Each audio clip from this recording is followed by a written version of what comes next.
할렐루야. 이 시간 찬양으로 하나님 앞에 나온 우리 민복열 이은숙 권사님, 다시 한번 그 모든 찬양 위에 주님의 은혜가 임할 수 있기를 간절히 바라겠습니다.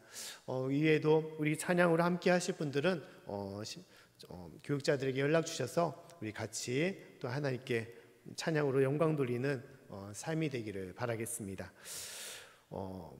이 시간 우리 각 가정에서 드리는 모든 성도님들 그 삶에 다시 한번 하나님의 능력과 은혜가 임할 수 있기를 간절히 바라겠습니다. 코로나19로서 오랫동안 우리가 함께 하지 못하지만 그러나 드리는 그곳에, 마음을 드리는 그곳에 성령님의 역사와 주님의 능력이 임할 거라고 믿습니다. 더욱더 믿음의 끈을 굳게 붙잡고 주님께 나아갈 때 그 삶과 가정과 또 우리 양직교회와 이 나라의 민족이 믿음으로 온전히 세워지는 귀한 삶이 될 수 있기를 간절히 축원합니다. 지난 시간에는 초막절 말씀을 통하여 감사에 대해서 말씀을 나눴습니다. 광야 같은 인생 속에서도 우리가 감사의 열매가 넘치는 풍성한 삶이 되자라는 말씀을 나눴습니다. 우리가 감사라는 것이 별거 아니다라고 생각할 수 있겠지만 그러나 이 감사라는 그 마음, 감사해야겠다라는 그 마음 자체가 우리를 참으로 대단한 것으로 바꿔놓거나 인도할 때가 많이 있습니다. 전 유럽을 제패했던 나폴레옹 황제는 다음같이 말년에 고백을 했다고 합니다. 무엇이라고 고백했냐? 내 인생의 행복한 날은 엿새도 되지 않는다라고 그렇게 얘기했다는 것입니다.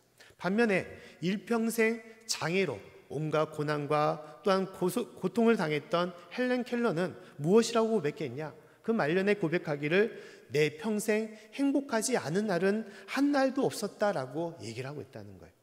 어떤 한 사람은 자기가 행복한 날이 엿새도 되지 않았다라고 고백하는 반면에 다른 한 사람은 내가 행복한 날은 내 일평생 모든 날이 행복한 날이었다라고 고백하고 있다는 거예요.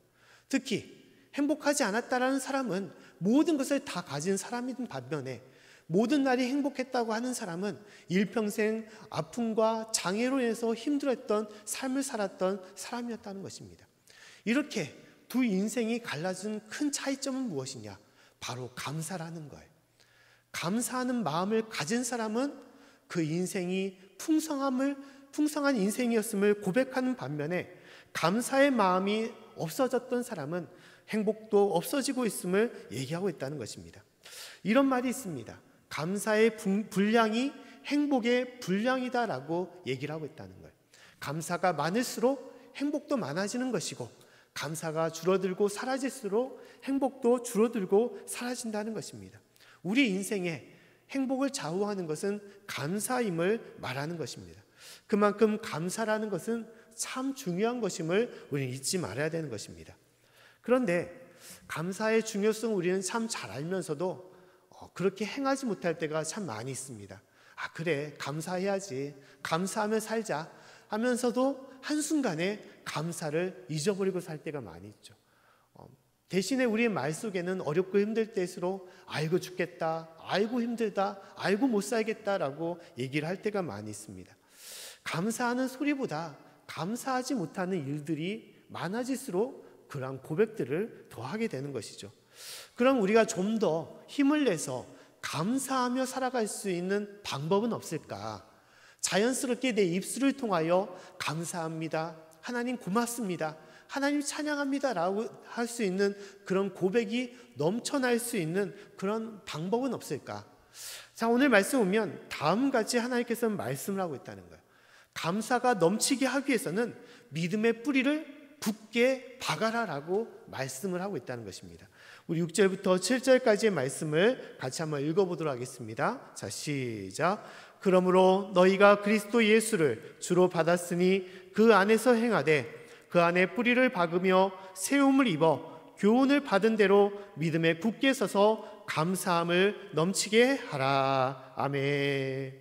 주 예수 그리스도 안에서 너희가 뿌리를 박아 믿음에 굳게 서서 감사함을 넘치게 하라라고 말씀하고 있다는 것입니다. 감사가 넘치게 하라는 것은 무엇을 말하는 것입니까? 좋은 때나 또한 내 삶이 더 나은 때 감사하는 것이 아니라 그러지 못할 때도 힘들고 나쁘고 또 어려운 상황 속에서도 감사하라는 것을 말씀하는 것이죠. 달리 말하면 내 일평생 모든 삶, 범사에 감사함을 넘치게 하라라고 말씀을 하는 것입니다. 범사에 감사하라. 이것이 감사가 넘치는 삶임을 말하는 것이죠. 그런데 감사를 넘치게 할 수 있는 중요한 토대는 무엇이냐? 그 토대는 예수 그리스도 안에 뿌리를 박아 믿음을 굳게 설하라고 말씀을 하는 것입니다. 쉽게 말하면 믿음의 뿌리를 굳게 내리라라고 말씀을 하고 있다는 것입니다. 우리는 이 말씀을 통하여 한 그루의 나무를 연상할 수가 있을 것입니다. 열매가 풍성한 나무인 것이죠. 그러나 그 열매가 풍성한 나무는 어떤 나무냐? 뿌리가 깊이 박혀 있는 나무를 얘기하는 것입니다. 뿌리가 깊을수록 그 열매는 풍성한 나무임을 우리는 생각해 볼 수 있을 것입니다. 이 말씀을 토대로 우리의 삶에도 감사의 열매가 없다, 부족하다라고 그렇게 여긴다면 그 근본적인 그 이유는 무엇이겠습니까? 믿음의 뿌리가 옅다는 것을 얘기하는 것이죠. 믿음의 뿌리가 깊지 않고 얕아서 금방 메말라게 된다면 감사 열매는 줄어들고 없어지고 사라질 수밖에 없다는 것입니다. 반대로 내 믿음이 진실로 깊고 깊어서 온전한 뿌리를 내게 된다면 내 삶의 어떠한 상황과 역경 속에서도 우리는 찬양하며 감사하며 주님께 나아갈 수 있음을 얘기하는 것입니다. 메마른 토양 속에서도 뿌리를 깊이 내린 나무가 있습니다. 우리가 성경에서 우리가 자주 볼 수 있는 시딘 나무라고 합니다. 이 나무는 사막에서 살아가는 나무인데 잠깐 사진을 보게 되면 다음 같은 나무입니다. 메마른 그런 땅 속에서도 머리가 흐트러져 있는 그런 모습을 생각할 수 있을 정도로 좀 볼품없는 나무라는 것이죠. 이 나무는 어떠한 그 나무의 제목을 통하여 무엇을 만드는 것도 쉽지 않습니다. 근데 하나님께서는 이 나무를 통하여 십계명을 보관하는 그런 상자를 만들게 하셨던 것이죠. 근데 이 나무가 놀라운 것은 그가 이렇게 잎을 내고 살아갈 수 있는 것은 그 뿌리에 있음을 얘기하는 것입니다. 십나무는 자라서 6m, 7m에 되는 높이까지 자랄 수가 있답니다. 그러나 더 중요한 것은 그 6m, 7m 되는 그 십나무의 그 뿌리는 어느 정도까지 깊어지느냐? 그 10배가 되는 500m, 50m, 60m까지 깊이 내려서 뿌리를 자라게 한다는 것입니다. 심지어 어떤 나무는 그 100배가 되는 500m, 600m까지 뿌리를 내린 식딘나무도 있다는 것입니다. 그만큼 뿌리를 내렸기 때문에 이 척박한 광야에서 이만큼 자라고 성장할 수가 있다는 것입니다. 이것이 십진나무의 모습이라는 것입니다. 우리의 인생도 이와 같음을 하나님께서 말씀하고 있습니다. 믿음의 뿌리를 깊이 내리면 날마다 은혜가 풍성해질 수밖에 없는 것임을 우리에게 말씀하는 거예요. 광야 같은 인생 속에서도 믿음의 뿌리를 깊이 내리면 그 믿음의 뿌리를 통하여 하나님께서는 우리에게 이루 말할 수 없는 은혜와 축복을 허락하여 주시는 것입니다. 반면에 믿음의 뿌리가 옅게 된다면, 믿음의 뿌리가 깊지 않는다면 척박한 환경 속에서도 그만 지쳐버리고 또한 힘들어지고 절망하여 어떠한 잎새와 열매도 맺을 수 없는 그런 황막한 인생이 될 수밖에 없는 것입니다. 뿌리가 얕은 인생은 보이는 것을 통하여 기뻐할 수밖에 없는 거예요. 내 환경에 기뻐할 수밖에 없는 것을 통하여, 조건을 통하여 기뻐해질 수밖에 없는 것이죠. 감사해질 수밖에 없는 것입니다. 그러나 가장 중요한 것은 어떠한 환경 속에서도 뿌리를 깊이 내린 그 인생은 항상 주님을 찬양하며 주님께 나아가는 삶임을 우리는 잊지 말고 살아가야 된다는 것입니다. 풍성한 감사, 범사에 감사할 수 있는 삶을 이루기 위해서는 영적으로 더 많은 깊은 뿌리를 내려야 되는 것입니다. 데살로니가전서 5장 18절 말씀 보면 범사에 감사하라라고 하나님께서 말씀하고 있습니다. 그런데 이 말씀에 덧붙여서 하나님께서 무엇을 말씀하고 있습니까? 항상 기뻐하라, 쉬지 말고 기도하라라고 말씀을 하고 있어요. 범사에 감사할 수 있는 삶은 어떻게 되느냐? 쉬지 말고 기도할 수 있는 삶을 얘기한다는 것입니다. 특히 나의 모든 삶 속에서 매일매일 하나님과 동행하며 하나님 안에 살아가는 인생, 하나님과 묵상하며 하나님과 동행하는 그 기도의 삶에는 진실로 은혜가 메마르지 않고 깊은 뿌리를 통하여 감사가 차고 넘치는 귀한 삶으로 하나님께서 인도하여 주시는 것입니다.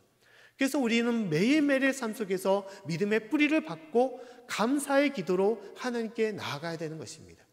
코로나19의 어려운 상황에서 우리에게 더욱더 하나님께서 말씀하시는 것은 무엇이냐? 기도하라는 것이죠. 기도하라. 때를 얻든지 못 얻든지 기도하며 전도하라라고 말씀하는 것입니다. 또한 말씀으로 생활하라라고 말씀하는 것입니다. 육적인 양식으로 배를 채우기보다 영적인 말씀으로 내 영혼을 채우고 주님 앞에 살아가라라고 말씀하는 것입니다.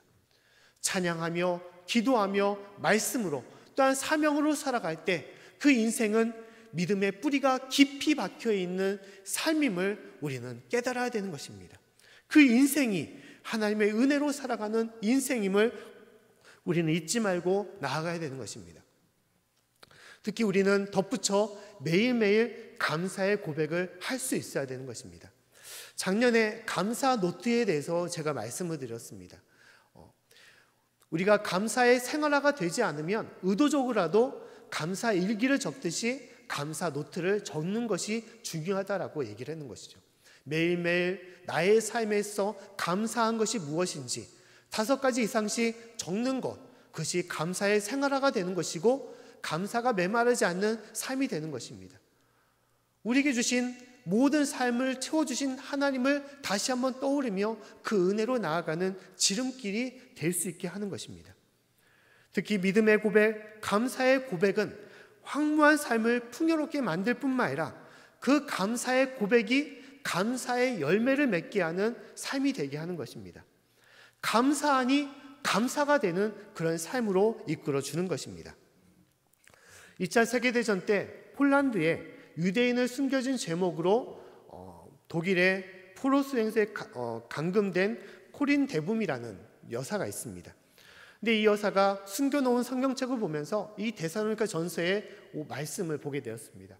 범사에 감사하라. 범사에 감사하라. 이 말씀에 그날따라 깊은 은혜와 감동을 받은 거예요. 그 감옥 안에서 범사에 감사하라. 내 하나님께 범사에 감사하라. 그녀는 수차례 이 말씀을 반복하면서 묵상을 했습니다. 근데도 안타깝게도 문제는 무엇이냐? 감사를 하고자 하는 마음은 있는데 감사의 조건이 허락되지 않았다는 거예요. 하나님, 내가 하나님의 일을 위해서 하나님의 마음을 품고 유대인을 숨겨줬는데 오히려 그로 인해서 내가 감옥에 갇히고 이 험난한 가운데 있습니다. 하나님, 더불어 이 감옥에 둘러보십시오. 이 감옥에는 벼룩이 많지 않습니까? 이 벼룩으로 하루하루 고생인데 어떻게 제가 감사할 수 있겠습니까? 라고 그렇게 얘기를 했다는 거예요. 근데 그 옆에서 그 이야기를 들었던 언니 배 씨가 함께하고 있었는데 언니 배 씨는 그 말에 그 하소연에 아랑곳하지 않고 어떻게 했냐? 감사 기도를 옆에서 하고 있었다는 거예요. 그 언니 배 씨가 기도하면서 다음같이 기도했다는 것입니다. 주여, 우리에게 벼룩을 주신 것을 감사합니다. 아니, 어떻게 벼룩을 주신 것에 대해서 감사할 수가 있느냐? 그런 누나, 언니에 대해서 이해를 하지 못했고 하나님에 대해서 이해를 하지 못했습니다. 그러나 그 코린 데붐이라는 그 여인은 이 며칠 안 돼서 그것이 참된 감사임을 깨닫게 되었다는 거예요. 벼룩을 주셔서 감사합니다 라고 그런 고백 속에서 어떠한 것을 느끼게 되었냐? 벼룩이 그 감옥에 많다 보니 어떤 일이 생겼냐? 그 독일의 군인들이 그 감옥으로 오지 않았다는 거예요. 벼룩이 옮길까 봐서 일이 있어도 쉽게 오지 않았다는 것입니다. 그래서 이 두 자매는 그 감옥에서 온전한 예배로 매일매일 하나님을 찬양하며 기도하며 말씀으로 살아갈 수 있는 삶이 되었다는 것입니다. 그리고 어느 순간에 이제 감옥에서 풀려나와 자유의 몸이 되었을 때 하나님을 온전히 찬양하는 그런 삶이 되었음을 고백하고 있다는 거예요. 그리고 코린 데붐이라는 여인이 이후에 고백하기를 하나님 감사합니다. 정말 감사합니다. 벼룩 청지가 바로 지상 낙원이었음을 저희는 고백합니다라고 얘기했다는 것입니다. 감사한다는 그 고백이, 감사한다는 그 마음을 통하여 하나님께서는 감사의 열매가 익어나가도록, 감사의 열매가 맺히도록 우리 이끌어 주시는 것입니다. 믿음의 뿌리를 깊이 내린 우리의 삶을 통하여 하나님은 이루 말할 수 없는 감사의 조건들과 감사의 열매를 우리에게 맺히게 하시고 우리를 인도해 주시는 것입니다. 사랑하는 성도 여러분, 우리의 모든 삶에 매일매일 믿음의 뿌리를 깊이 내릴 수 있는 저와 여러분이 될 수 있기를 간절히 축원합니다. 모이지 않는 상황 가운데 있을지라도 우리의 모든 하루하루의 삶에 하나님을 찬양하며 하나님께 기도하며 하나님께 말씀으로 서며 하나님 앞에 진정으로 마음을 들여 예비할 때 그 삶과 가정에 하나님의 감사의 열매가 차고 넘치는 귀한 삶이 될 수 있기를 간절히 축원합니다. 진실로 고백함을 통하여 영적인 감사 열매가 맺힐 수 있는 저와 여러분이 될 수 있기를 다시 한번 간절히 축원합니다. 다음으로 우리가 믿음의 뿌리를 굳게 내려야 된다고 했는데 그 믿음의 뿌리는 어디까지 내려야 되는가? 그 깊은 곳은 어디를 말하는 것이냐? 오늘 말씀에 보면 바로 예수 그리스도임을 말씀하고 있습니다. 우리 6절 말씀을 한번 또 읽어보도록 하겠습니다. 자, 시작. 그러므로 너희가 그리스도 예수를 주로 받았으니 그 안에서 행하되. 아멘. 사도 바울이 말씀하기를 너희가 그리스도 예수를 주로 받았다라고 말씀을 하고 있습니다. 자, 예수님을 주로 받았다는 것은 무엇을 말합니까? 이 주는 주님을 말하는 것이죠. 주인을 말하는 것입니다. 보통 우리가 주 예수 그리스도라고 얘기를 할 때 이 모든 것에는 그 내용이 응축이 되어 있는 것입니다. 메시아 예수님, 그리스도 예수님이 무엇이냐? 나의 주인이라는 것이죠. 내 삶의 모든 것을 이끄시고 인도하시는 분이 바로 예수님이십니다. 나의 구원주, 나의 메시아입니다라고 고백하는 것이 주 예수 그리스도임을 말하는 것입니다. 내 생명도, 내 삶의 가정도, 내 일터도, 내가 갖고 있는 모든 것도 다 모든 것이 주님의 것임을 우리가 고백하는 것이 주 예수 그리스도라는 것을 말씀하는 것이죠. 이것이 믿음에 우리가 박아야 되는 뿌리의 근본이라는 것입니다. 믿음이 박혀 있는 곳이 바로 무엇이냐? 예수님이 내 삶의 주인입니다라는 것을 고백하는 것을 말한다는 것이죠. 자, 옛날 이 바울 시대에 보통 로마인들이 살아갈 때 인사법이 무엇이었냐? 특히 로마 군인들이나 로마 시민들이 이야기했던 인사법은 만나면 무엇을 고백했냐? 로마 황제가 나의 주인입니다라고 그렇게 인사를 했다는 거예요. 당시 로마 황제를 무엇이라고 했냐? 시저, 가이사라고 얘기하고 있죠. 그래서 만날 때마다 사람들이 얘기하기를 가이사가 내 주님입니다 라고 그렇게 얘기했다는 거예요. 잠깐 이렇게 사진을 보게 되면 다음같이 이제 군인들이 얘기합니다. 손을 들면서 가이사가 내 주님입니다 라고 얘기했다는 거예요. 그거에 맞대응하여 다른 사람들도 옳소, 가이사가 내 주인입니다 라고 고백을 했다는 거예요. 근데 그리스도의 인사법은 무엇이었겠습니까? 그리스도의 인사법은 황제가 내 주인이 아니라는 것이죠. 내 주인은 나도 아니고 오직 하나님밖에 없습니다. 오직 예수님밖에 없습니다라고 그렇게 고백했다는 것입니다. 그래서 예수님만이 주인이시다. 주 예수 그리스도, 이것이 우리 삶의 고백이 되어야 된다라고 말씀을 하는 것입니다. 나의 모든 것을 인도하시는 것, 내 모든 것을 주관하시는 것, 그분은 바로 나의 하나님, 나의 예수님이심을 우리는 고백하며 살아가야 되는 것입니다. 아침에 일어날 때, 또 하루의 모든 삶을 마칠 때도 나의 주인은 바로 예수님이십니다. 나의 모든 삶의 근본은 바로 예수님이십니다. 우리는 그것을 고백하며 나아가야 되는 것입니다. 내 것도 아니고 세상의 것도 아니고 세상의 그 어떤 것도 내 주인이 아니라 오직 예수님만이, 하나님만이 내 주인임을 고백하며 나아가야 되는 것입니다. 이것이 믿음의 뿌리가 담겨있는 그 근본임을 말씀하는 것이죠. 요한복음 7장 37절부터 38절의 말씀 보면 예수님께서 다음같이 말씀을 하고 있습니다. 우리 말씀을 같이 한번 읽어보겠습니다. 자, 시작. 누구든지 목마르거든 내게로 와서 마시라. 나를 믿는 자는 성경의 이름과 같이 그 배에서 생수의 강이 흘러나오리라 하시니. 아멘. 자, 예수님께서 말씀하기를 누구든지 목마르면 내게로 오라라고 말씀하고 있습니다. 내게로, 나를 믿는 자는 그 배에서 생수의 강이 흘러차고 넘치겠다라고 말씀하는 거예요. 물의 근원이 어디 있냐? 바로 예수님이다라고 말씀하는 것입니다. 나무가 그 뿌리를 깊이 내려서 물의 근원을 찾아서 뿌리를 대듯이 그 물의 근원에 뿌리를 대는 나무마다 다시 살아나고 많은 열매를 맺듯이 우리 인생의 뿌리도 어디에까지 돼야 되느냐? 예수 그리스도에게까지 돼야 된다라고 말씀을 하는 것입니다. 또한 행복과 감사의 근원도 바로 하나님이심을 성경을 통하여 말씀하고 있습니다. 우리가 잘 알고 있는 하박국서 3장 17절부터 18절까지 말씀 오면 다음같이 말씀하고 있죠. 우리 말씀을 같이 한번 읽어보겠습니다. 자, 시작.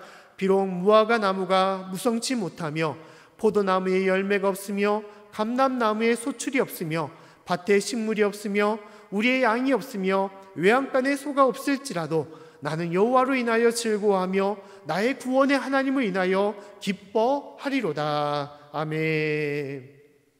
내 삶에 많은 것이 다 없어지고 사라질지라도 그러나 나의 삶의 기쁨의 근원은 누구냐? 바로 여호와 하나님이심을 우리는 고백하는 것입니다. 여호와 하나님으로 인해서 기뻐하고 즐거워하자. 주님께 고백하는 그 인생이 되라고 말씀하는 것입니다.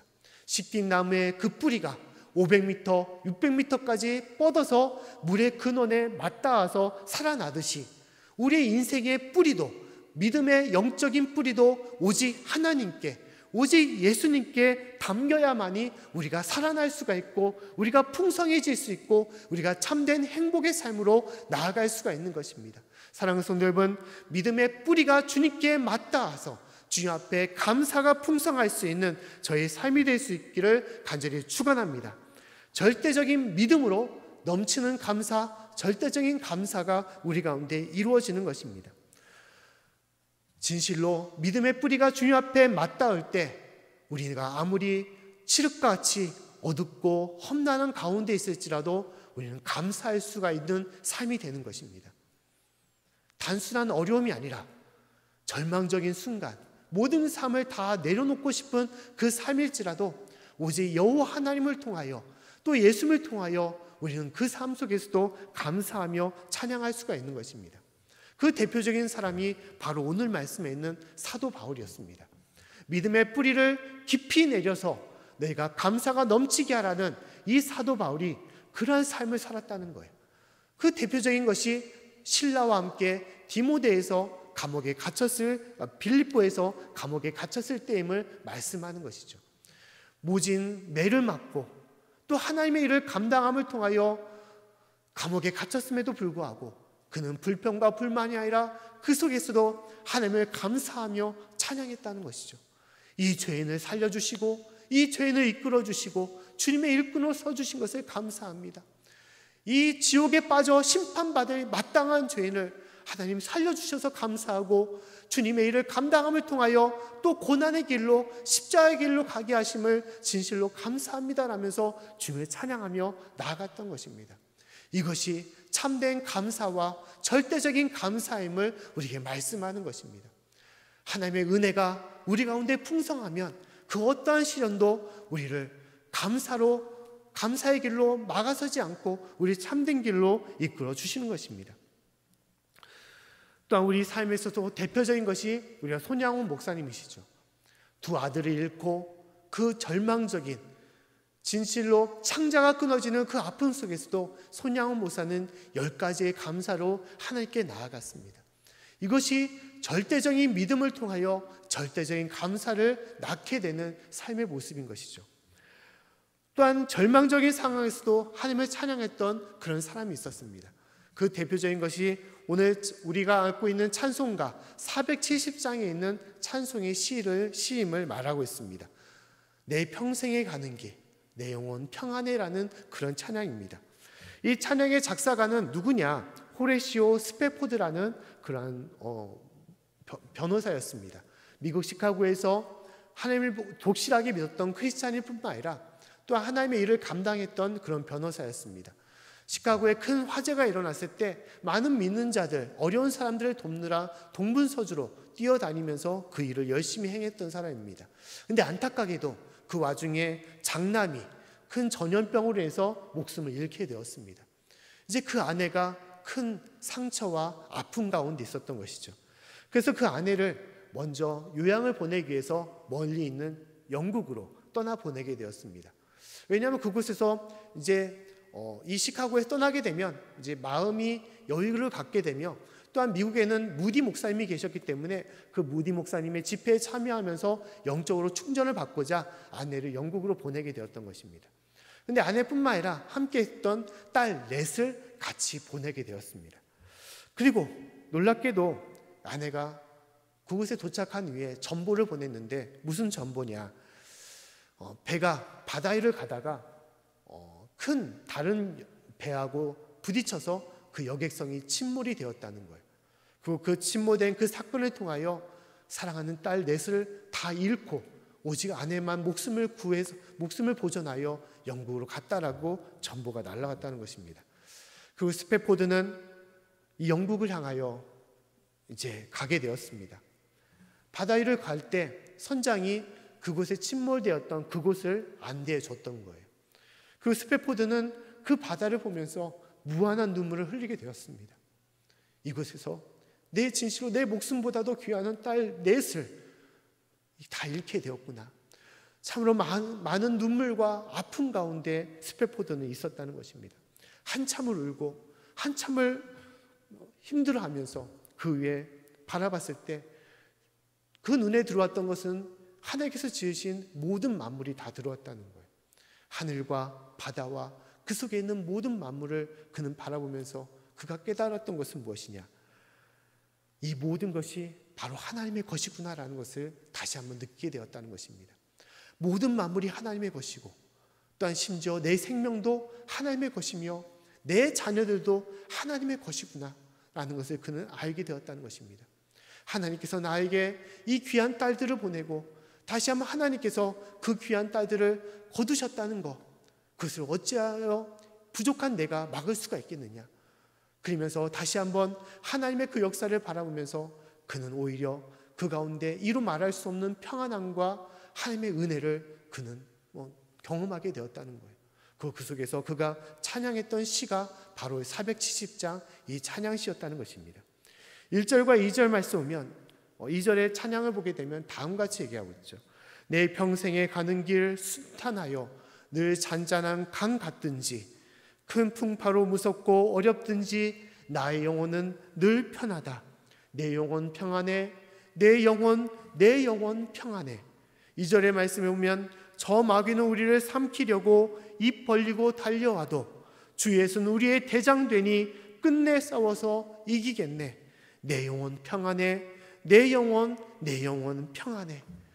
그 자녀를 잃은 그 슬픔 속에서도 오직 믿음의 뿌리를 하나님께로 온전하게 깊이 받고 그 안에 섰더니 그것은 슬픔이 아니라 오히려 평안과 위로로서 또 하나님의 은혜로 그 가운데 다가옴을 고백하고 있다는 거예요. 사랑하는 성도 여러분, 우리의 삶에 이루 말할 수 없는 여러 많은 아픔과 고난들이 있을 수밖에 없지 않겠습니까? 그 모든 역경과 고난 속에서도 우리가 잊지 말아야 되는 것은 나의 하나님, 또 나의 예수님, 나의 모든 삶의 근본이 되시고 삶의 주인이 되신 주님을 우리는 바라보며 서야 된다는 것입니다. 사단은 끊임없이 우리를 흔들고 우리를 괴롭힐 때가 많이 있습니다. 절망의 끝에서 우리를 흔들어서 믿음의 또한 감사의 열매를 없게 하고 우리를 믿음의 끝으로, 절망의 끝으로 우리를 인도할 때가 많이 있습니다. 그러나 진실로 그 모든 유혹에서 흔들리지 않고 오직 믿음의 끈을 주님께로 내려놓고 설 때 그것은 유혹이 아니라 진실로 그로 인해서 하나님을 찬양하며 주님께 나아가는 삶으로 우리를 이끌어 주시는 것입니다. 사랑하는 성도 여러분, 이 시간 하나님을 믿으십니까? 또 하나님을 사랑하십니까? 또 하나님을 온전한 그 하나님의 사랑을 믿고 살아가고 있습니까?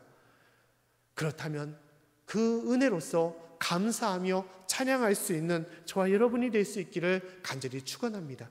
매일매일 우리의 삶에 하나님을 감사하며 하나님을 찬양할 때, 또한 감사의 기도로 주님 앞에 나아갈 때 그 가운데 내 삶이 끝나고 내가 죽음 앞에 나아가는 그 상황일지라도 어떠한 어려움과 고난으로 우리의 삶을 짓누르고 힘들어하는 그 상황 가운데 있을지라도 우리의 입술과 우리의 마음과 우리의 영혼은 하나님을 찬양하며 하나님께 영광을 돌리며 하나님의 은혜로 감사가 넘치는, 감사가 풍요한 그러한 삶으로 우리를 이끌어 주시는 것입니다. 그 은혜로 바로 설 수 있는 저와 여러분이 될 수 있기를 간절히 축원합니다. 진실로 믿음의 끝을 온전히 내리시고 주님 앞에 설 수 있는 저와 여러분이 될 수 있기를 다시 한번 간절히 축원합니다.